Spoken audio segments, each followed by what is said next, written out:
ลวงตำบลแม่แตงอำเภอแม่แตงจังหวัดเชียงใหม่ก็ถือว่ายังเป็นน้องใหม่ในวงการ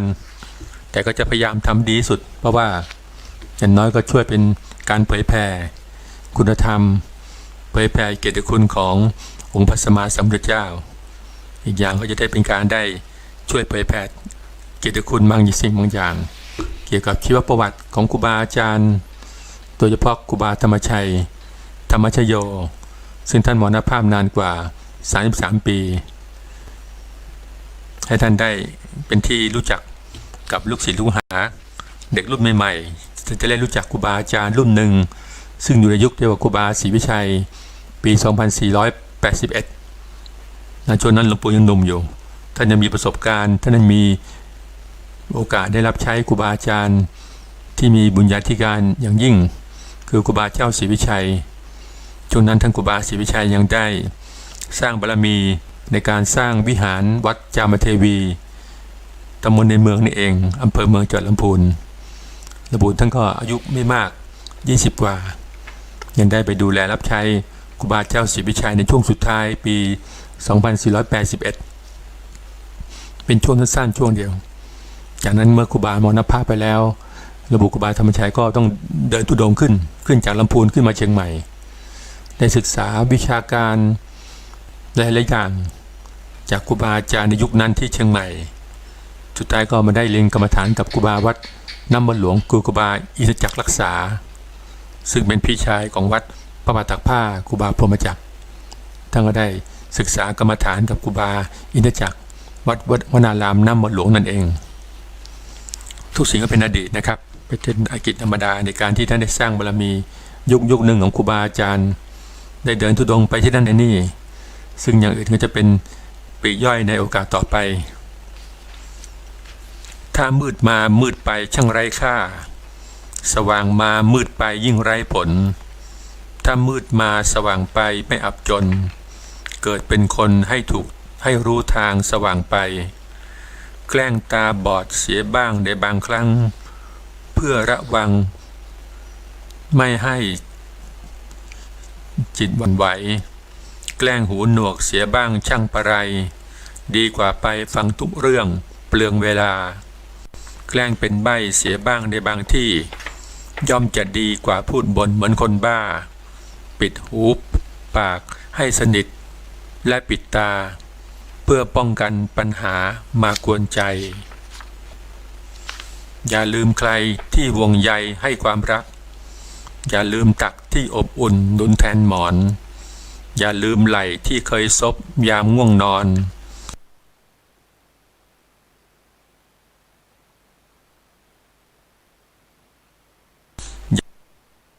ที่หวังตามทำความดีทำไปไม่ต้องดัง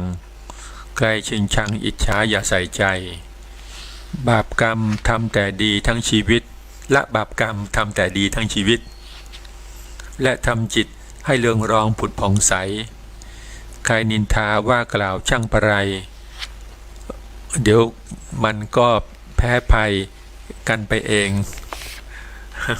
มันก็เป็นอนิจจังครับบางทีทุกอย่างบางท่านเขียนเองยังอ่านไม่ออกก็แปลกคนเราเนี่ยเกิดกุกขักปิดขัดกันบ้างธรรมดาเพราะว่า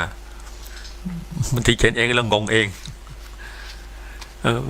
มันก็ไม่เที่ยงนะครับเราทราบอยู่แล้วว่าทุกอย่างมันไม่เที่ยงอนิจจังทุกขังอนัตตามันเป็นไปตามสภาวะของร่างกายเราก็จะคิดว่าเราจะยังเป็นหนุ่มอยู่หรือว่ายังแข็งแรงอยู่ก็เป็นไปไม่ได้ตลอดเวลาที่เรามีชีวิตอยู่ตั้งแต่ยามเช้าถึงเดี๋ยวนี้แล้วเนี่ยมันก็เหนื่อยมาทั้งวันนะครับญาติโยมเห็นว่าชีวิตของแต่ละคนเนี่ยมันต้องดิ้นรนมันต้องทำงานต่างๆทุกคนจะมีหน้าที่ของพ่อหน้าที่ของแม่หน้าที่ของข้าราชการพลเรือนครูบาอาจารย์หน้าที่ของลูกหรือแม้แต่หน้าที่ของพระภิกษุสามเณรต่างคนต่างต้องมีกิจกรรมในแต่ละวันยิ่งช่วงนี้แล้วจะเป็นช่วงที่ใกล้เวลาเข้าพรรษาแล้วก็เป็นช่วงที่ต้องระมัดระวังกับโรคภัยไข้เจ็บในขณะเดียวกันแต่ก็คอยติดตามข่าวการระบาดของโรคซึ่งมีอยู่ทั่วโลกเลย แต่ว่าประเทศดีโชคดีที่ประเทศไทยเราป้องกันได้เรียกว่าป้องกันได้ดีกว่าประเทศอื่นเรามองดูภาพข่าวแล้วก็น่าตกใจนะครับเราเห็นมองดูข่าวจริงก็ไม่อยากดูแต่ว่าก็ลองติดตามดูจะทราบว่าประเทศทางเดี๋ยวนี้มันมีแชมป์อยู่สองประเทศคือประเทศอเมริกากับประเทศบราซิลมันไม่ได้แชมป์บอลโลกนะครับแต่มันแชมป์โลกครับโลกสระโอรอเรือคอควายอเมริกาเป็นอันดับ1บราซิลก็เป็นอันดับ2เราเห็นแล้วก็น่าสงสารเราได้แต่ปรงสังเวชว่าทุกอย่างเป็นอนิจจังทุกขังอนัตตาเราเป็นเมืองพุทธเมื่อเห็นจำนวนสถิติของคนที่ป่วยคนที่ตายแล้วเราก็ได้แต่ทำใจพรหมวิหาร4เมตตากรุณามุทิตาและอุเบกขาไหว้พระสวดมนต์นั่งสมาธิภาวนาแผ่เมตตาให้กับผู้ที่จากไปนับล้านนะครับดูที่อเมริกานี่2 ล้านดูทุกคนที่จากไปแม้ที่บราซิลเนี่ยก็มากแล้วก็อุทิศบุญกุศลให้กับผู้ที่จากไปให้อยู่ในเป็นเรียกว่าให้ได้พบสุคติภูมิในสัมปรายภพโดยบุญกุศลที่เราเป็นชาวพุทธเนี่ยเรามีจิตเมตตาต่อทุกท่านบุญจากการผลบุญจากการให้ได้ให้ทานผลบุญจากการรักษาศีลผลบุญจากการนั่งสมาธิภาวนาแผ่ผายไปทุกที่ทุกแห่งเป็นเมตตาธรรมยิ่งไปทั่วทิศทั้ง4ทิศทั้ง8หรือแม้แต่ในทั้ง10ทิศทั้งทิศเบื้องล่างและทิศเบื้องบนเมื่อเราแผ่เมตตาไปแล้วก็รู้สึกมีความสุขว่าอย่างน้อยก็เราไม่ทราบจะช่วยอะไรท่านได้นอกจากเราแผ่เมตตาจิตให้ทุกคนที่ประสบเพศภัยซึ่งตามสถิติแล้วเนี่ยบางคนก็ว่ามันเกิดขึ้นทุก100 ปีของประเทศไทยก็เกิดเหมือนกัน100 ปีบางคนโรคหาโรคแรงต่างเนี่ยนะฮะโรคหากินเมืองเนี่ยตายกันมากมายในสมัยเมื่อ100 ปีก่อนตัวนี้มาปี2563แล้วเจอมาอีกระลอกหนึ่งเราต้องคอยระมัดระวังไปมันเป็นอนิจจังทุกขังอนัตตามันไม่เที่ยงแม้ร่างกายของเราเองเราก็ไม่ใช่เครื่องจักรเราไม่ใช่หุ่นยนต์แต่เราเป็นธาตุทั้ง4ธาตุทั้ง6ธาตุดินธาตุน้ำธาตุลมธาตุไฟวิญญาณธาตุอากาศธาตุเราก็ต้องดูแลรักษาไปตามอัตภาพดูแลรักษาไปตามกลไกของมันรักษาร่างกายให้ดีรักษาสุขภาพกายเราก็ใช้วิธีของชาวพุทธรักษาสุขภาพใจมีความเข้มแข็งในขณะเดียวกันเราก็ต้องมีความเรียกว่าไม่หวั่นไหวนะครับวันนี้จะพูดถึงเรื่องจิตที่ไม่หวั่นไหวในโลกธรรม8เราดูนะครับโลกธรรม8ว่ามีอะไรบ้าง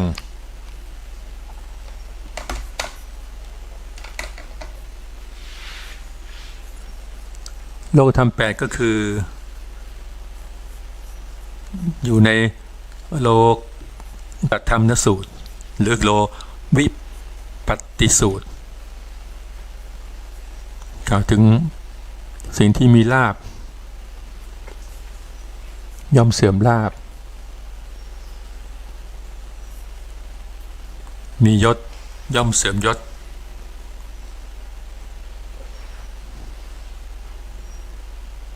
มีนินทาย่อมมีสรรเสริญและมีสุขย่อมมีทุกข์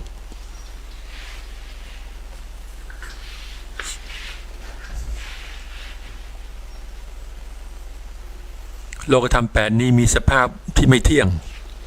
ไม่แน่นอนมีความแปรปรวนเป็นธรรมดาแต่ท่านผู้เป็นบัณฑิตยอดผู้มีสติย่อมทราบว่าธรรมะเหล่านี้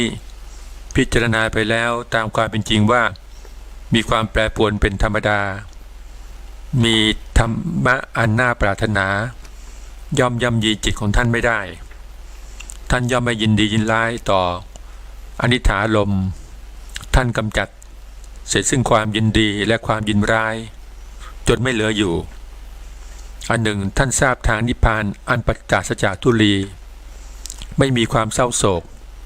เป็นผู้ถึงฝั่งแห่งภพอันนี้หมายถึงผู้ที่บรรลุธรรมนั่นเองนะเข้าถึงฝั่งแห่งภพก็คือเข้าสู่มรรคผลนิพพานได้ในที่สุดโดยไม่ติดในโลกธรรม8เรื่องราวของผู้ที่ไม่ติดในโลกธรรมเนี่ยมีในอดีตปรากฏอยู่ในติสสะเถระคาถากล่าวถึง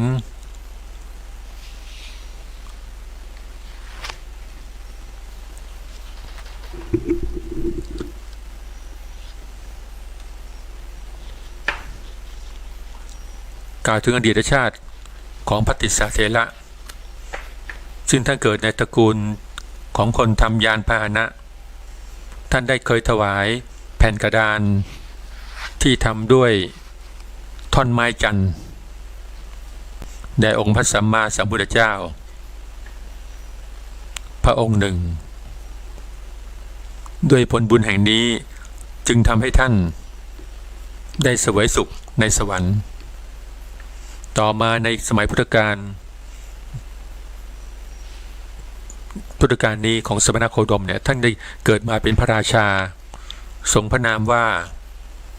พระเจ้าโลรุวะแห่งโลรุวนครโดยเป็นพระสหายกับพระเจ้าพิมพิสารในวันหนึ่งพระเจ้าโลรุวะได้ส่งเครื่องราชบรรณาการจารึกพระพุทธจริยาและสุพรรณบัตรซึ่งจารึกปฏิจจสมุปบาทตอบกลับมาเมื่อพระเจ้าโลรุวะได้อ่านแล้วมันเกิดความเศร้าสลดพระทัยในลาภยศที่ตนครอบครองอยู่จึงตัดสินพระทัยออกบวชโดยได้เดินทางเข้าเฝ้าองค์พระสัมมาสัมพุทธเจ้าที่เงื้อมผาสัมสัปปะโสนทิกะกรุงราชคฤห์และได้ฟังพระธรรมเทศนาจากพระพุทธองค์ในกาลนั้นไม่นานท่านก็ได้บรรลุธรรมเป็นพระอรหันต์ถือว่าท่านได้สะสมบุญมาแต่การก่อนพอได้เพียงฟังธรรมเท่านั้นเองก็บรรลุธรรมแล้วก็ได้ปฏิบัติธรรมในสืบมาและได้บรรลุธรรมเป็นองค์พระสัมมาได้บรรลุธรรมเป็นพระอรหันต์ได้ในที่สุดแม้แต่ในเรื่องราวของพระมหากัสสปะก็เช่นเดียวกันจำพรรษาอยู่ในกรุงราชคฤห์ก็ทรงมีพระประสงค์ว่าในการล่วงไปเนี่ยกึ่งเดือนท่านจะเสด็จไปจาริกพร้อมกับเหล่าภิกษุโดยแจ้งให้กับพระภิกษุทั้งหลายได้ทำกิจการต่างๆเตรียมตัวในการเดินทางมีการอารมณ์บาตรยักซักย้อมผ้าจีวรของตนเพื่อล้อมป้อมกับเตรียมอัฐบริขารเพื่อจะเดินทางแม้แต่พระมหากัสสปะก็เตรียมซักย้อมผ้าจีวรเช่นกันฝ่ายพวกภิกษุเห็นท่านทำการซักย้อมผ้าจีวรก็พากันโจทย์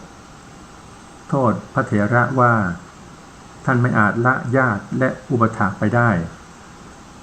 เมื่อองค์พระสัมมาสัมพุทธเจ้าเสด็จไปที่จาริกจึงทรงมีพระปริวิตกว่าเราไม่อาจทำวิหารของเราเนี่ยให้ว่างเปล่าได้ปรารถนาที่จะอนุเคราะห์มนุษย์ทั้ง18โกฏในพระนครเผื่อว่าจะมีใครต้องการภิกษุในงานต่างๆไม่ว่าจะเป็นงานมงคลก็ดีงานอัปมงคลก็ดีจึงโปรดมีรับสั่งให้พระเถระพาบริษัทของตนกลับเพราะเห็นว่ามนุษย์เหล่านั้นล้วนแต่มีทั้งญาติและอุปถากของพระมหากัสสปะฝ่ายภิกษุทั้งหลายก็เลยโพธนาว่าพระมหากัสสปะไม่ปรารถนาที่จะเดินทางไปกับพระบรมศาสดาเพราะคล่องแล้วอยู่กับตระกูลและเกี่ยวข้องกับปัจจัยทั้งหลายองค์พระสัมมาสัมพุทธเจ้าได้ชี้แจงเหตุที่พระมหากัสสปะกลับเพราะไม่ทำตามคำของพระพุทธพระองค์แม้ในการก่อนก็เช่นเดียวกันพระเถระได้ตั้งอยู่ในความปรารถนาเป็นผู้ที่ไม่คล่องในปัจจัยทั้ง4เหมือนกับพญาหงส์ร่อนอยู่ใน ล่อนลงในเปลือกตมเที่ยวไปในเปลือกตมและบินละไปฉะนั้นท่านก็ไม่เกี่ยวข้องอะไรนะครับแต่มันยึดมั่นถือมั่นกับญาติกับอะไรต่างๆเท่านั้นเป็นว่าท่านก็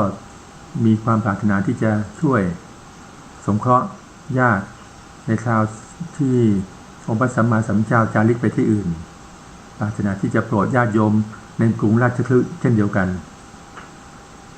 แม้ในประวัติเรื่องราวของนางมาริกาก็เช่นเดียวกันโดยมีหัวข้อว่านางไม่เสียใจเลยเมื่อสามีและบุตรถูกฆ่าในการละครั้งหนึ่งเมื่อพันธุละเสนาพร้อมด้วยบุตรจำนวนถึง2 คนได้ถูกลงไปฆ่าที่นอกเมืองในวันเดียวกันนั่นเองนางมาริกาผู้เป็นภรรยาก็ได้ทำบุญทำทานได้นิมนต์พระอัครสาวกทั้งสองพร้อมกับพิลาภิกษุมาฉันที่บ้านของตนในวันรุ่งขึ้นต่อมาก็มีคนเดินทางนำหนังสือมาให้นางมีใจความว่าโจรได้ตัด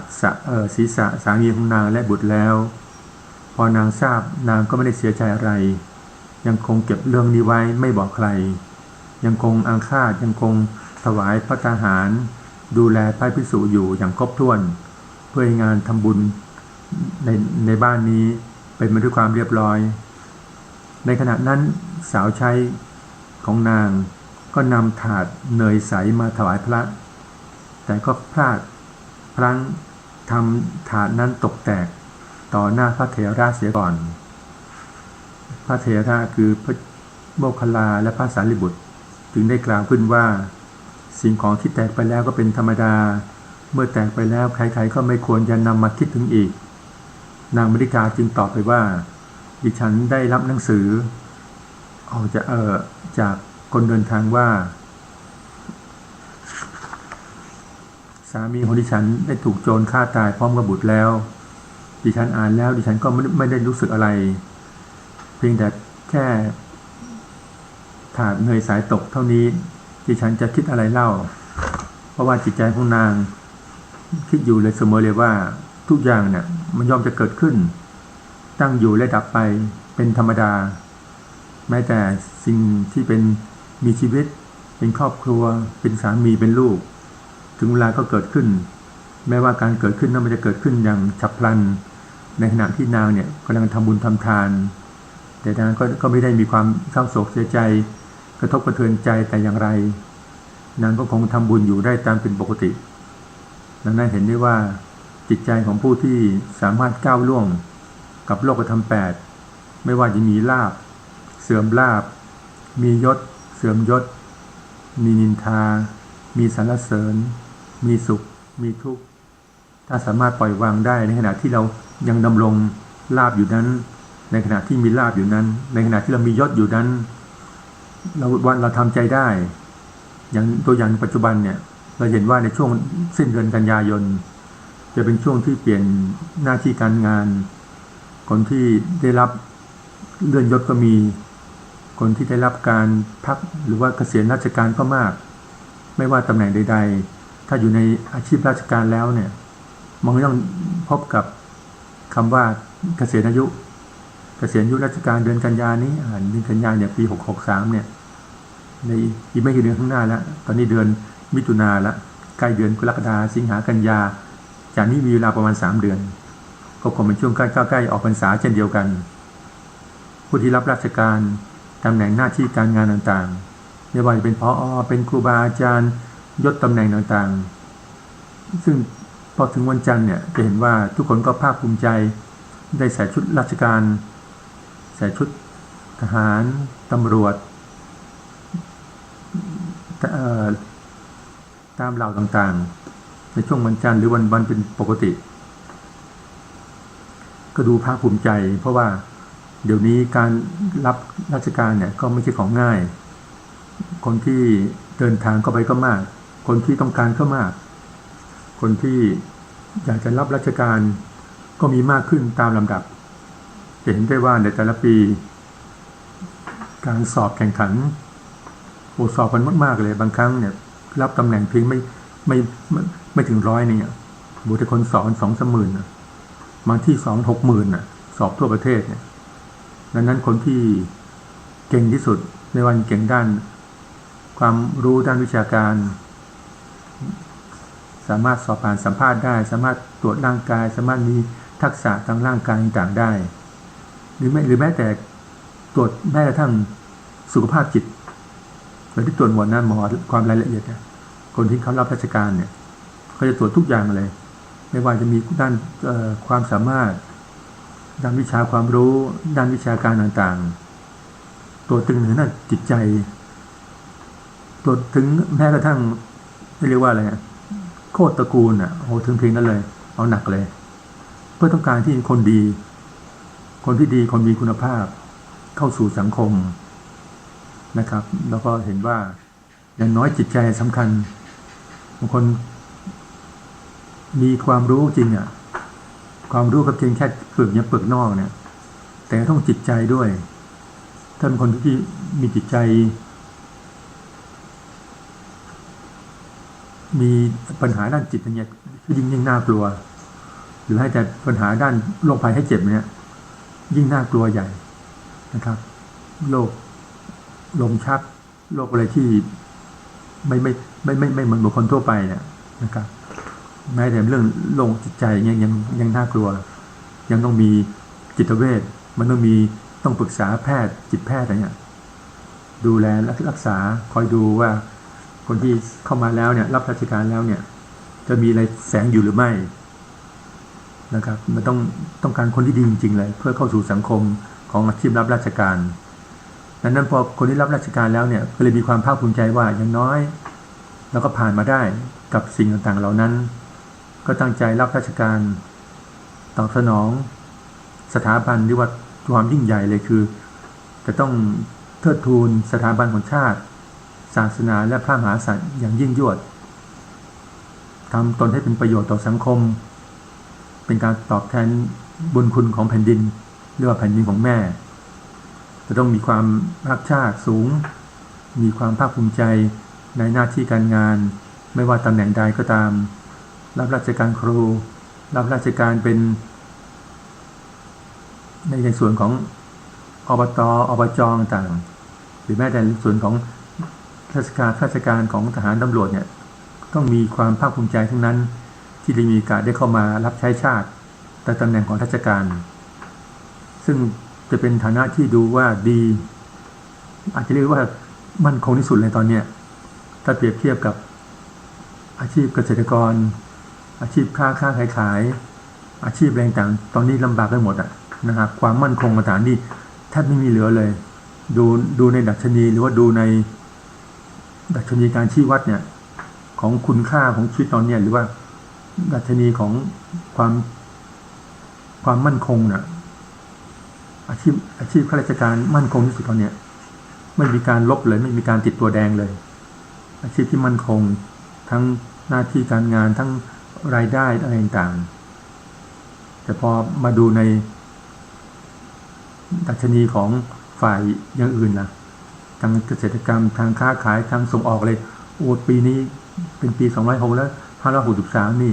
ทุกอย่างติดลบตัวแดงหมดเรามองดูแล้วปีนี้ปี2063นี่เป็นปีที่วิกฤตสำหรับทุกๆคนวิกฤตทุกๆระบบเลยตั้งแต่ระบบรากหญ้า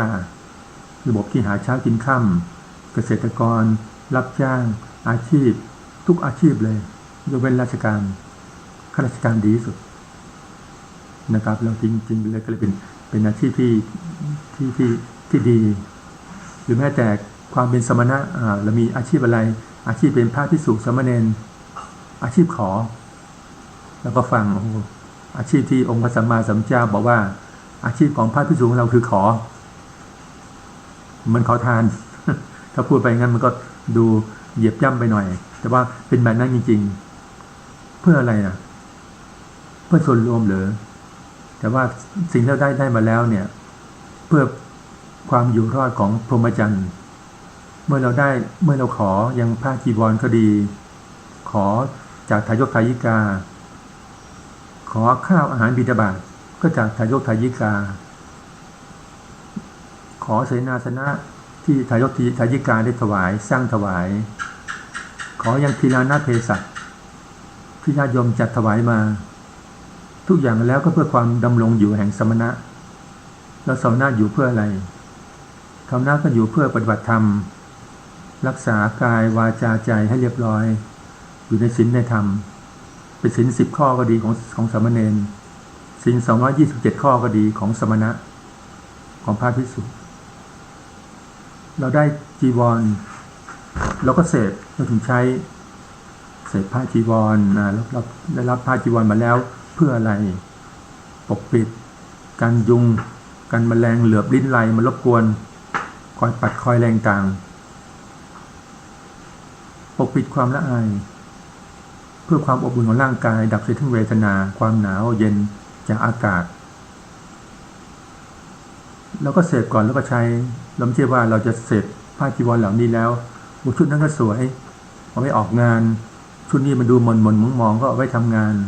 ก็ไม่ได้คิดแบบนั้นเราคิดถึงว่าผ้าจีวรเนี่ยก็คิดก่อนใช้ไม่ได้ว่าใส่เพื่อความสวยงามไม่ได้ใส่เพื่อออกไปงานนั้นงานนี้มันเป็นการเกิดกิเลสโดยไม่รู้ตัวแต่ว่าเราเสพไปแล้วเนี่ยเราใช้ไปแล้วเนี่ยเพื่อเกิดประโยชน์สามารถเราการเหลือบยุนลิ้นไหลการเสียซึ่งความร้อนความหนาวต่างๆปกปิดเสียซึ่งความละอายเราคิดเพียงเท่านี้ไม่ได้คิดถึงในแง่ที่ว่าให้เกิดกิเลสตัณหาราคะแต่อย่างใดเสพก่อนแล้วค่อยใช้ด้วยปัญญาให้เกิดปัญญาเราใช้ให้เกิดประโยชน์เราได้รับอาหารที่ญาติโยมทายกทายิกาได้ถวายมาแล้วก็เสพคิดก่อนให้ปัญญาคิดก่อนแล้วให้เสพอาหารเหล่านั้นบริโภคก็เพื่อบำรุงร่างกายธาตุดินธาตุน้ำธาตุลมธาตุไฟอากาศธาตุวิญญาณธาตุให้ร่างกายเนี่ยดำรงอยู่ได้ดับเสียซึ่งเวทนาก็คือความหิวเป็นโรคลองดูถ้าเราหิวสิอารมณ์เสียนะครับเครียดนะครับมันเหนื่อยมันหิวมันอยากได้อาหารมันต้องการอาหารพอเรารับอาหารไปแล้วดับเสียซึ่งทุกขเวทนาก็คือความหิวยามเช้าเนี่ยลองดูที่ว่าตอนเช้าเราไม่ได้รับอาหารไม่ฉันอาหารอะไรแล้วเนี่ยพอทำงานทำหน้าทำนี่แล้วสักพักเดี๋ยวหน้ามืดหิวใจสั่นโดยเฉพาะถ้าเกิดคนที่มีภาวะของเบาหวานแล้วก็รู้สึกเลยน้ำตาลต่ำเนี่ยเดี๋ยวรู้สึกบูบว่าร่างกายต้องการอาหารดับเสียซึ่งเวทนาก็คือความหิวดับเสียซึ่งโรคภัยให้เจ็บโรคาพาธก็ด้วยอาหารญาติโยมได้ถวายมาทายกทายิกาพอเรารับไปแล้วเนี่ยธาตุดินธาตุน้ำธาตุลมธาตุไฟได้รับการบำรุงบำเรอแล้วจากอาหารเหล่านั้นข้าวน้ำโภชนาหารที่ญาติโยมได้ถวายมาแล้วก็นำพลังงานเหล่านั้นมาศึกษาธรรมะศึกษาสิ่งที่เป็นประโยชน์ต่อเราเองศึกษาให้เข้าใจพอศึกษาให้เข้าใจแล้วเราก็นำสิ่งที่เข้าใจเนี่ยถ่ายทอดไปสู่ญาติโยมว่าสิ่งที่เราศึกษาไปแล้วเนี่ยโดนแล้วจะเป็นคำสั่งสอนองค์พระสัมมาสัมพุทธเจ้าทั้งสิ้นไม่ใช่คำของฉันคำของพระองค์ทุกพระพุทธองค์จะไม่ว่าเก่งกาจอะไรมากมายมานั่งอ่านอยู่เนี่ยแต่ว่าสิ่งเหล่านี้มันเหมือนกับว่าย้อมใจให้ผู้อ่านได้เข้าใจว่าองค์พระสัมมาสัมพุทธเจ้าที่เก่งนะวิเศษเลยนะเนี่ยเป็นศาสดาเอกของโลกนะท่านสร้างบารมีมามากมายมากกว่าเสียวสงไขแสนกับกว่าสร้างบารมีมาได้ท่านเสียสละทุกอย่างทุกชาติท่านสร้างบารมีมากกว่า10 ทัศตั้งแต่ทานบารมีศีลบารมีเนคขมะบารมี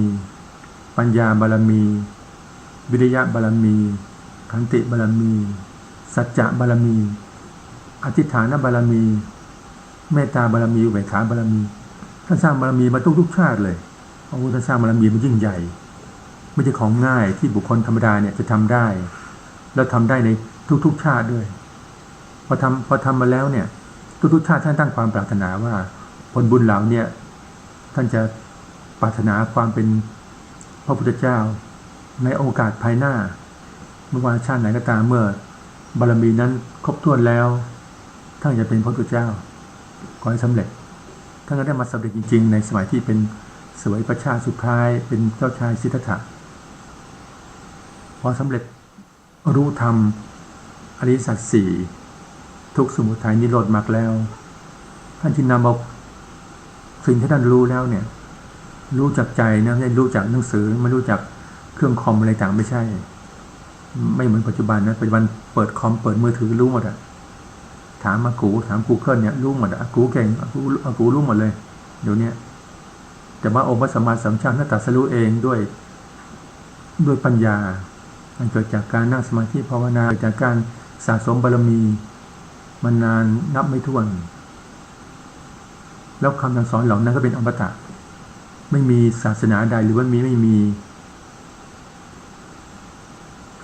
ศาสนาหรือไม่มีคำสอนอื่นเนี่ยที่จะกว้างไกลแล้วก็ลึกซึ้งเท่ากับคำสอนของพระพุทธองค์ก็ค่อยศึกษาไปญาติโยมที่หลายที่มีการได้ศึกษาจากทางมือถือบ้างจากทางหนังสือจากครูบาอาจารย์ที่ท่านเป็นผู้ที่ปฏิบัติดีปฏิบัติชอบเป็นอริยสงฆ์เป็นพระสุปฏิปันโนสืบทอดกันมายาวนานในปัจจุบันในการศึกษาธรรมก็เลยง่ายขึ้นว่าองค์นั้นก็เก่งองค์นี้ก็เยี่ยมยอดทั้งอิทธิฤทธิ์ทั้งอะไรต่างก็มีปาฏิหาริย์ให้เห็นในสื่อต่างๆแล้วแต่คนจะชอบแล้วแต่จริตแล้วแต่อุปนิสัยของทุกคนจะชอบของครูบาอาจารย์ปฏิปทาของท่านไม่ว่าเป็นสายไหนก็ตามทุกคนก็สามารถที่เดินทางไปถึงเหมือนกันบางคนก็ว่าชอบสายนั้นสายนี้ชอบสายปฏิบัติแล้วแต่จะเป็นสมถะกรรมฐานวิปัสสนากรรมฐานก็แล้วแต่เหมือนกับรสชาติอาหารบางคนชอบอาหารรสเผ็ดบางคนรสชาติจืดบางคนชอบมันชอบรสร้อนรสอะไรต่างแล้วแต่อุปนิสัยก็จะปฏิบัติไปตามเส้นทางนั้นอาจจะเดินช้าบ้างอ้อมบ้างลัดบ้างแล้วแต่ว่าหนทางทั้งหมดแล้วเนี่ยมุ่งหวังอย่างเดียวก็คือความพ้นทุกข์ในอมตะธรรมพ้นทุกข์ในมรรคผลนิพพานนั่นเองหนทางที่องค์พระสัมมาสัมพุทธเจ้าสอนไว้ไม่มีอะไรเท่าแต่ว่าจุดมุ่งหมายของท่านก็คืออยากให้ญาติโยมทั้งหลายอยากให้เวไนยสัตว์ทั้งหลายเนี่ยตามความมุ่งมั่นของท่านได้เข้าถึงมรรคผลนิพพานได้มีดวงตาเห็นธรรมเช่นเดียวกับท่านเพราะท่านบอกแล้วว่าตอนท่านเกิดมาตอนที่เกิดมาในวันวิสาขบูชานั้นท่านบอกว่าเราเกิดมาเนี่ยประเสริฐที่สุดในโลกเลยเราเกิดมาเนี่ยเป็นเลิศในโลกประเสริฐที่สุดในโลกนี้และชาติเนี่ยเราจะเป็นชาติสุดท้ายของเราชาติหน้าจะไม่มีชาติหน้าจะไม่มีเราอีกแล้วจะไม่มีการเกิดแบบนี้อีกแล้วได้เกิดในขันธ์ทั้งห้าจะเกิดมาในชาตินี้เป็นชาติสุดท้ายซึ่งพระองค์ก็ตั้งใจสั่งสอนพุทธบริษัททั้งหลายในชมพูทวีปประกาศพระศาสนา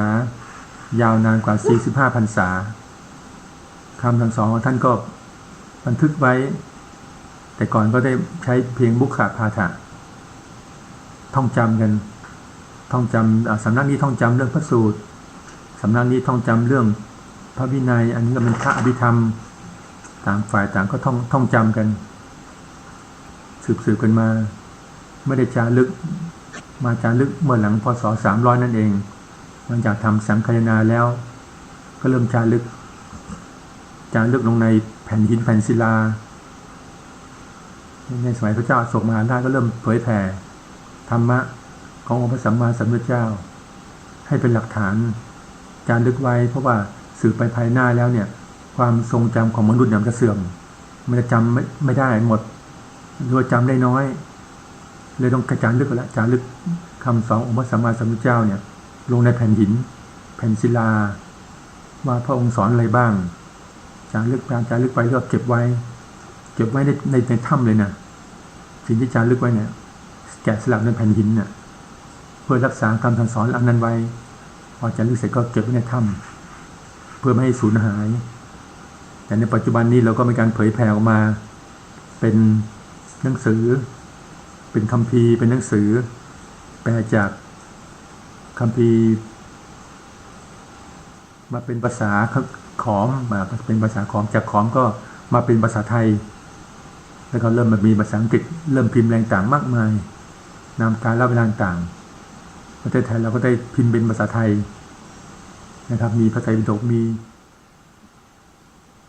อ่านง่ายขึ้นแทนที่เป็นภาษาไทยเป็นคำเป็นจารึกเป็นตัวบาลีเนี่ยก็ไม่ได้แต่เป็นอักษรไทยเริ่มแปลเป็นภาษาไทยทั้งหมดแล้วพัฒนาถึงปีตอนนี้แล้วก็เริ่มเข้าสู่ในมือถือแล้วเห็นว่าการศึกษาก็ทำก็ยังง่ายขึ้นเพียงแต่ให้พวกเราเนี่ยอย่าได้เหินห่างอย่าได้มองว่าสิ่งเหล่านี้มันไร้ค่าหรือว่าไม่ทันสมัยแม้ว่ามีคุณค่ายาวนานกว่า 2,600 ปีก็ตามแต่ว่าคำสั่งสอนของพระพุทธองค์เนี่ยทุกๆคำพูดทุกๆหัวข้อธรรมเนี่ยมีคุณค่าเราเปิดดูง่ายๆมาเปิดดูขันติโสรจะง่ายมากเลยอยู่ในหมวดทุกกะคือหมวด2ขันติพระเจ้าสอนขันติโสรจะง่ายจังเดี๋ยวสอนหลักธรรมแล้วสอบได้ถ้าทำโททำตรีขันติโสรจะขันติความอดทนโสรจะคือความสงบเสงี่ยมยังแยกแยะยังขยายความออกไปอีกนี่ขันติที่คืออะไรนะอดทนแล้วอดทนต่อความเหนื่อยยากอดทนต่อความลำบากอดทนต่อความร้อนความหนาวอดทนต่อความที่ไม่ถูกใจซึ่งเข้ามาในอายตนะเข้ามาทางตาหูจมูกลิ้นกายใจจนกระทั่งลึกซึ้งเข้าไปถึงอดทนต่อกิเลสลึกซึ้งมากๆขนาดนั้นเลยทันที่เราแค่ลึกซึ้งนอกแต่เพียงแค่ภายนอกอดทนแค่คำด่าคำว่าเห็นในสิ่งที่ไม่ชอบอะไรต่างเป็นอนิจฐานลมแต่ว่าความลึกซึ้งของขันติเหล่านั้นก็คือลึกซึ้งถึงคำว่าไม่ให้เกิดกิเลสในจิตใจลึกซึ้งเข้ามาถึงในใจตรงขันตินี้ก็ไม่เชิงของง่ายแม้แต่โสรจะความสงบเสงี่ยมเรามีขันติความอดทนแล้วเราต้องมีความสงบไม่ไปตอบโต้ไม่ไปทำหน้าขึงเครียดอะไรบางทีเจ้านายด่าเจ้านายว่าไงมาก็เราก็ต้องครับผมเราทำผิดไปแล้วต้องยอมรับผิดก็คือมีขันติทนต่อความลำบากเหล่านั้นทนต่อความคำพรุษวาทคำที่ไม่ถูกต้องคำที่ไม่เข้าหูเลยเนี่ยเราต้องอดทนไว้ว่ามันเป็นธรรมดาก็แบบนี้แหละมันเป็นโลกธรรม8นี่เมื่อมันมีลาภมันก็ต้องเสื่อมลาภเมื่อมียศก็ต้องเสื่อมยศเมื่อมีนินทาก็ต้องมีสรรเสริญเมื่อมีสุขก็ต้องมีทุกข์เราอยู่ในสังคมนี้สังคมก็เป็นแบบนี้เราจะให้มีว่าเรามีความสุขตลอดทั้งวันเลยเป็นไปไม่ได้บางครั้งเราอยู่กับเจ้านายใหม่ยังไม่รู้ใจกันท่านมีความปรารถนาท่านมีความตั้งใจต่อการทำงานในแนวนี้เราก็ต้องรู้ใจท่านคอยตอบสนองเจ้านายคอยตอบสนองผู้บังคับบัญชาเพื่อให้เราอยู่ในตำแหน่งนั้นอยู่ในบริษัทอยู่ในองค์กรนั้นเจริญราบรื่นเราก็ต้องรู้ใจเขารู้ใจเรามีความอ่อนน้อมถ่อมตนไม่เย่อหยิ่งจองหองมีความที่เรียกว่าสัมมาคารวะน่าเป็นหลักของพื้นฐานมีจริยธรรมมีคุณธรรมที่ดีงามเราก็ต้องมีข้อธรรมหลายๆอย่างซึ่งล้วนแล้วจะอยู่ในคำสั่งสอนองค์พระสัมมาสัมพุทธเจ้าทั้งสิ้นอยู่ในหมวดของที่หิปฏิบัติอยู่ในหมวดของสิงคารสูตรเนี่ยการปฏิบัติต่อทิศทั้ง6เนี่ยขึ้นจะบอกถึงหน้าที่ต่างๆหน้าที่ของบิดามารดาต่อลูกหน้าที่ของลูกที่มีต่อบิดามารดาหน้าที่ของครูบาอาจารย์ที่มีต่อลูกศิษย์หรือแม้แต่หน้าที่ของลูกศิษย์ที่มีต่อครูบาอาจารย์หน้าที่ของสามีต่อภรรยาหน้าที่ของภรรยาที่มีต่อสามีหน้าที่ของลูกของครอบครัวหน้าที่ของนายที่มีต่อลูกจ้างคนรับใช้หรือกรรมกรหน้าที่ของกรรมกรที่มีต่อเจ้านายหน้าที่ต่อสมณะการปฏิบัติต่อท่านด้วยจิตเมตตาด้วยกายวาจาและใจฝ่ายสมณะก็มีเมตตาต่อญาติโยมศรัทธาญาติโยมทั้งหลายด้วยกายวาจาใจเช่นเดียวกันตอบแทนบุญคุณของท่านตอบแทนบุญคุณของญาติโยมที่ได้ถวายข้าวน้ำโภชนาอาหารตอบแทนด้วยสิ่งที่ดีที่งามไม่มีอะไรไม่มีอะไรเลยที่ยิ่งกว่าการตอบแทนด้วยธรรมะหรือว่า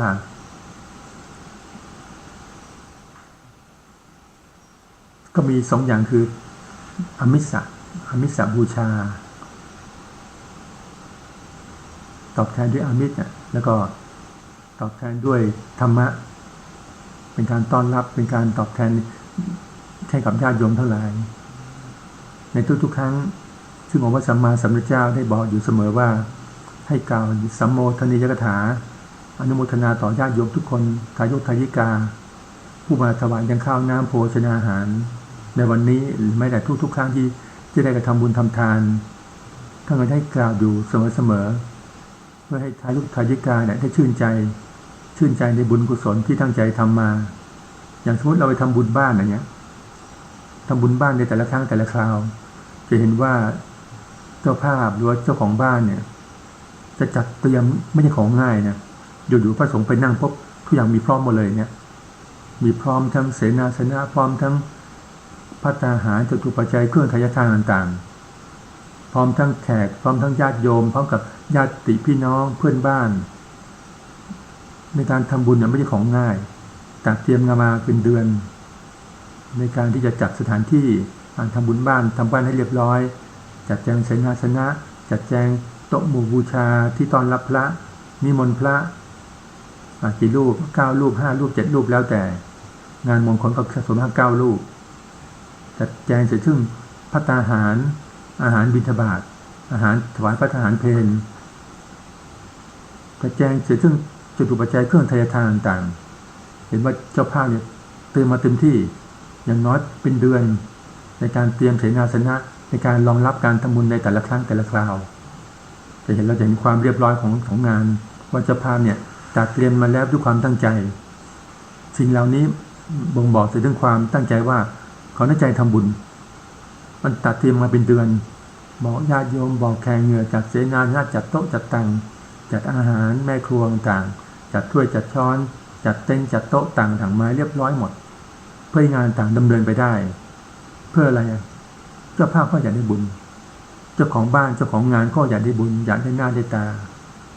บุญในสังคมว่าอย่างน้อยฉันก็ทำบุญบ้านเราเรียบร้อยแล้วมันก็เป็นหน้าเป็นตาในสังคมได้เชิญแขกเรือแขกเชิญผู้หลักผู้ใหญ่เพื่อนบ้านญาติพี่น้องมาร่วมงานในบ้านของฉันก็เป็นเกียรติเป็นความภาคภูมิใจเจ้าของบ้านก็หายเหนื่อยคนนั้นก็มาคนนี้ก็มาเช่นเดียวกันอันนี้เป็นงานมงคลถ้าตรงข้ามล่ะถ้าเกิดเป็นงานอาวมงคลงานขาวดำแน่นอนคนที่ไปก็ต้องไปเหมือนกับช่วยกันซับน้ำตาให้กับเจ้าภาพผู้สูญเสียแต่ผู้สูญเสียบุพการีผู้สูญเสียกับคนที่เรารักเราก็จัดไปงานไปแบบหนึ่งเราไปถึงยิ้มแย้มแจ่มใสก็ไม่ได้ไปถึงเราก็ต้องแสดงความเสียใจกับเหตุการณ์ที่เกิดขึ้นเราก็คอยปลอบประโลมกับเจ้าภาพเจ้าของสถานที่เขาว่าตัดเตรียมงานมาเหนื่อยเหมือนกันน่ะแต่มันเหนื่อยหลายเท่านะงานอภมงคลงานขาวดำเนี่ยเป็นงานที่ทำใจยากถ้าไม่เข้มแข็งไม่นึกถึง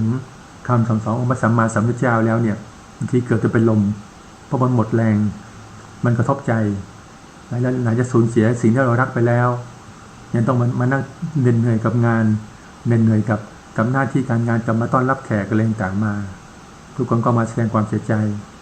บางคนเป็นลมแล้วเป็นลมอีกเพราะว่าเหนื่อยมันเหนื่อยใจด้วยอย่างต่างๆอันนี้ไม่มีอะไรเท่าพอเราไปงานขาวดำแบบนี้แล้วเราต้องให้กำลังใจกับเจ้าภาพมากๆให้เธอไม่มีความสุขจะไปเสียอกเสียใจมากงานก็เป็นแบบนี้แหละเรารู้อยู่แล้วนี่ว่าทุกอย่างย่อมจะเกิดขึ้นตั้งอยู่และดับไปเป็นธรรมดาในชีวิตของเราก็เช่นเดียวกันเกิดขึ้นตั้งอยู่ก็ดับไปเป็นธรรมดาในแต่ละวันจะมีการสูญเสียทั่วไปทุกชุมชนทุกหมู่บ้านทุกบ้านทุกเมืองไม่ว่าบ้านเขาบ้านเราถ้ายามเกิดทุกคนก็เฮ้ยามเกิดได้ชายได้ลูกสาวนะครับมันก็เป็นอีกมุมหนึ่งของชีวิตได้ลูกชายก็ดีใจได้ลูกสาวก็ดีใจธรรมดาในเมื่อมันเป็นลูกของเรามันเลือกเกิดไม่ได้อยู่ๆเป็นลุ้นว่าอยากได้หญิงได้ชายบางครอบครัวบางครอบครัวบางคนเขาจะไม่ไปดูเลยนะไม่ไปดูพวกเรียกแบบอุลตราซาวด์ไม่ไปรู้ไม่ไปดูเลยว่าเด็กคนนั้นจะเป็นหญิงหรือชายจะได้ลูกชายหรือลูกสาวเขาเฉยๆบอกไม่อยากไปดูแล้วเดี๋ยวมันเหมือนกับว่าเขาเรียกว่ามันไม่ได้ลุ้นว่าหญิงหรือชาย ธรรมดาปล่อยธรรมดาเถอะธรรมชาตินะครับแล้วก็ถือว่าให้เด็กในครรภ์เนี่ยของแม่นี่แหละให้มีสุขภาพดีแข็งแรงในช่วงที่เขาอยู่ในท้องแล้วก็ฝ่ายที่เป็นแม่เนี่ยก็ดูแลลูกให้ดีที่สุดดูแลลูกให้แข็งแรงให้อาหารเติมน้ำเติมนมเข้าไปเติมวิตามินเข้าไปเหมือนถังน้ำมันเติมเข้าไปเติมให้ลูกโป่งเนี่ยมันโตวันโตคืนประมาณเกือบ9 เดือนเนี่ยกว่าจะเกิดมาได้เนี่ยเติมเข้าไปเติมวิตามินเติมนั่นเติมนี่เข้าไปมีอะไรก็ทานเข้าไปรับเข้าไปตามกลไกของมันว่าธาตุดินธาตุน้ำธาตุลมธาตุไฟเติมเข้าไปให้ดีๆให้จนเต็มผลท้ายก็เติบโตขึ้นมาตามลำดับพอถึงเวลาพ่อเกิดแต่ในช่วงที่ใกล้ๆเขาจะเกิดเนี่ยเราก็ต้องทางฝ่ายแม่ก็ต้องรักษาใจให้ลูกให้ดีรักษาใจให้มีความสุขทำใจให้เป็นสมาธิภาวนาทำจิตนิ่งๆไม่ต้องไปกังวลอะไรธรรมดาใจของแม่สำคัญใจของแม่ต้องนิ่งต้องสงบไม่ไปกวนกวายไม่ไปแล้วเท่านั้นเราพร้อมแล้วนี่พร้อมแล้วที่จะเกิดพร้อมแล้วที่จะเลี้ยงเขาจะต้องมีความพร้อมในการดูแลจิตใจให้เด็กคนเนี้ยมีความสุขมีความนิ่งมีความมั่นคงไม่งอแงไม่กระวนกระวายไม่ต่อต้านไม่อะไรแค่นั้นเราพร้อมที่จะสร้างเขาเกิดขึ้นมาเขาต้องพร้อมที่จะออกมาต่อสู้แล้วโลกภายนอกจะต้องนิ่งต้องสงบต้องแข็งแรงต้องเป็นคนที่มีสุขภาพดีทั้งกายทั้งใจไม่ไปวุ่นวายไม่ไปโกรธไปเกลียดไม่ไปเครียดให้จิตของเด็กเนี่ยดีสุขภาพจิตของเด็กเนี่ยดีได้เนี่ยก็ต่อเมื่อแม่จะต้องรู้แม่ต้องเข้าใจไหว้พระสวดมนต์นั่งสมาธิภาวนาเป็นคนที่นิ่งคนที่งามมองโลกในแง่ดีไม่ไปมองโลกในแง่บวกไม่มีจิตอาฆาตพยาบาทไม่มีจุดที่มีอารมณ์หวั่นไหวแปรปรวนเดี๋ยวโกรธเดี๋ยวเกลียดเดี๋ยวเกลียดก็โกรธเดี๋ยวอะไรต่างขี้เงาขี้งอนอะไรต่างอารมณ์ของแม่สำคัญเพราะอารมณ์ของแม่เนี่ยมันจะเป็นการสร้างอุปนิสัยที่ดีให้กับลูกเป็นคนที่ดีคนที่งามมองโลกในแง่ดีมีทัศนคติที่ดีเป็นคนที่นิ่งเป็นคนที่พร้อมที่จะเกิดมาเป็นพลเมืองที่ดีของชาติบ้านเมืองเขาเรียกว่าทางฝ่ายมารดาเนี่ยจะต้องเป็นเนสเซอรี่อบรมตั้งแต่อยู่ในครรภ์เนี่ยใครจะว่าไงช่างบางคนเขาใช้วิธีอ่านหนังสือลูกฟังอ่านหนังสือกับลูกอ่านหนังสือสิ่งที่ดีที่งามอ่านหนังสือธรรมะสวดมนต์ไหว้พระนั่งสมาธิภาวนาเขาจะจำเสียงได้เด็กอันนี้เสียงของแม่เมื่อเขาอยู่ในครรภ์ก็เนี่ยเสียงของแม่อ่านหนังสือแม่สวดมนต์ไหว้พระนั่งสมาธิภาวนาเดี๋ยวแม่ร้องเพลงกล่อมลูกเดี๋ยวแม่อ่านหนังสือธรรมะให้ลูกฟังเดี๋ยวแม่สวดมนต์ให้ลูกฟังอันนี้เสียงของพ่อจำได้เนี่ยเสียงของพ่อเมื่อเขาอยู่เติบโตขึ้นเขาจะเจริญวัยขึ้นเขาจำได้เพราะเนี่ยเสียงของพ่อเขาจะรู้เขาจะเข้าใจเพราะว่าเขาจะมีการสื่อเรียกสื่อสัมผัสตั้งแต่อยู่ในครรภ์อันนี้เสียงของพ่อเขาจำได้พ่อเคยพูดกับเขาว่านั่นนี่อยู่เขาก็รู้อยู่คนใดพูดคนใดอะไรเขาก็จำได้จำในสื่อสัมพันธ์นั้นได้ดังนั้นการเป็นบิดามารดาเนี่ยจะต้องสร้างครอบครัวที่ดีสร้างให้ลูกมีคุณภาพเรียกว่าฉันนี่แหละตั้งใจที่จะเกิดไม่ใช่ว่าฉันไม่เรียกว่าอะไรไม่พร้อมที่เกิดเหรอไม่ใช่จะต้องตั้งใจให้เกิดสิครับเพราะว่าเราต้องการพลเมืองที่ดีมีคุณภาพเนี่ยนะครับเพราะยิ่งพอเราเกิดในวิถีชาวพุทธแล้วเนี่ยขอให้เขาคนดีคนงามเป็นคนที่มีศีลมีธรรมอย่างน้อยมีศีล 5ให้เหมือนกับพ่อและแม่พ่อแม่รักษาศีล 5เลยไม่ฆ่าสัตว์ไม่ลักทรัพย์ไม่ประพฤติผิดจริยประเพณีไม่พูดเท็จไม่ดื่มสุราพอเราครอบครัวนี้เริ่มมีความสุขพ่อก็มีศีลมีธรรมแม่ก็มีศีลมีธรรมพอสิ่งเหล่านี้เกิดขึ้นมาแล้วลูกก็เกิดมาในครอบครัวที่มีความสุขเรียกว่าพร้อมทุกอย่างเลยนะครับพ่อก็ตั้งใจเลี้ยงลูกอย่างดีแม่ก็ตั้งใจเลี้ยงลูกอย่างดีให้ครอบครัวอยู่ได้อย่างผาสุกไม่ขาดตกบกพร่องอะไรช่วงนี้เป็นช่วงที่เปิดเทอมอันนี้ความลำบากของพ่อแม่หนักหนาทีเดียวไม่ว่าเป็นการกินการใช้ค่าใช้จ่ายต่างๆหนักหนากันเรียกว่าทุกด้านโดยเฉพาะปีนี้ปีที่2563เนี่ยเป็นวิกฤตอย่างยิ่งเลยสำหรับทุกสาขาอาชีพทุกคนลำบากแต่ต้องฟันฝ่าแต่จะต้องช่วยกันฟันฝ่าอุปสรรคไปให้ได้นะครับผ่านพ้นไปด้วยดีในปี2563 ทุกคนได้อดออมแล้วก็อดทนเพื่อให้ทุกคนเนี่ยอยู่รอดในปีนี้เราดูในภาพข่าวแล้วทางฝ่ายรัฐบาลก็เตรียมการทุกด้านนะครับมอบเงินทุนเงินประกันสังคมเงินอะไรต่างสนับสนุนทุกด้านด้านค่าใช้จ่ายด้านสาธารณูปโภคด้านการเดินทางค่าน้ำค่าไฟค่ายานพาหนะแล้วก็แม้แต่ค่าแก๊สหุงต้มอย่างเงี้ยซึ่งเป็นปัจจัยพื้นฐานของครอบครัวเนี่ยก็พยายามที่พยุงราคาไว้ปรับราคาไว้หรือแม้แต่บางทีอาจจะลดราคาด้วยลดไปตามเปอร์เซ็นต์ของผู้ใช้ไฟขนาดไหนผู้ใช้น้ำผู้ใช้แก๊สหุงต้มขนาดไหนเขาก็จะพยายามลดค่าใช้จ่ายของสิ่งที่จำเป็นของคนไทยไปด้วยกันเขาจะช่วยเหลือถึงสุดความสามารถในขณะเดียวกันเราเป็นคนไทยเราก็ต้องช่วยเหลือตัวเองด้วยอย่าไปหวังแต่เพียงว่าเงินบัตรทองเนี่ย30 บาทหรือว่าเงินเบี้ยยังชีพคนเฒ่าเนี่ยวัย60 ปีเนี่ยเราไปหวังแบบนั้นแล้วก็อย่าหวังที่ว่าเงิน 5,000 บาทช่วง3 เดือนอย่างเงี้ยมันก็ไม่ได้ว่ากินทั้งปีนะครับเงิน 5,000 บาท3 เดือนแล้วก็ค่าใช้จ่ายค่ารถน้ำค่าไฟต่างๆลดลงตามเปอร์เซ็นต์ที่เราใช้จ่ายแต่สิ่งเหล่านี้ก็เป็นการพยุงความเดือดร้อนบรรเทาความเดือดร้อนของคนไทยไปได้ให้ทุกคนได้อดออมในเช่นเดียวกันในช่วงท้ายๆของรายการแล้วก็พูดกันยืดยาวจากที่เป็นโลกธรรม8ก็ยืดยาวเข้ามาถึงวิถีชีวิตของคนไทยในปัจจุบันตอนท้ายๆรายการมันก็เหลือแค่ไม่กี่นาทีขออนุญาตประชาสัมพันธ์แล้วก็บอกเล่าเรื่องราวชีวประวัติเล็กน้อยของครูบาธรรมชัยซึ่งเป็นอดีตเจ้าวาดวัดทุ่งหลวงตำบลแม่แตงอำเภอแม่แตงจังหวัดเชียงใหม่แม้จะช่วงที่ท่านสร้างบารมีในความเป็นหมอยาสูนไพรท่านก็ได้ช่วยเหลือชาวบ้านเรียกว่าสงเคราะห์ชาวบ้านที่เจ็บไข้ได้ป่วยด้วยยาสูนไพรมีโรงอบยาแล้วก็ช่วยบรรเทาความทุกข์กับเวทนาได้ในเบื้องต้นโดยจิตเมตตาของท่านมีเมตตาพร้อมเลยเมตตาพรหมิหารเมตตากรุณามุทิตาและอุเบกขาท่านจะมีความเมตตากับญาติโยมทุกคนแม้ว่าในช่วงที่เราก่อสร้างวัดทุ่งหลวงเนี่ยเป็นช่วงที่มันเต็มด้วยความยากลำบากเพราะว่าอะไรต่างไม่มีตอนท่านมาวัดทุ่งหลวงปี 2497 สภาพวัดเนี่ยเป็นเพียงวัดเล็กๆนะปี 2497เนี่ยแล้วก็เข้ามาในถนนเนี่ย3 กิโลเมตรดังนั้นความลำบากหรือความขัดสนต่างๆเนี่ยแทบจะทุกด้านไม่ว่าด้านถนนหนทางเป็นทางเกวียนแคบๆไฟฟ้าก็ไม่มีมันนอกเขตเทศบาลท่านก็มีวิทยาศาสตร์พัฒนาขึ้นมาโดยใช้เวลาที่ช่วงท่านอยู่ประมาณ33 ปีจากปี 2497 ถึง 2530 ท่านก็มรณภาพแต่ว่า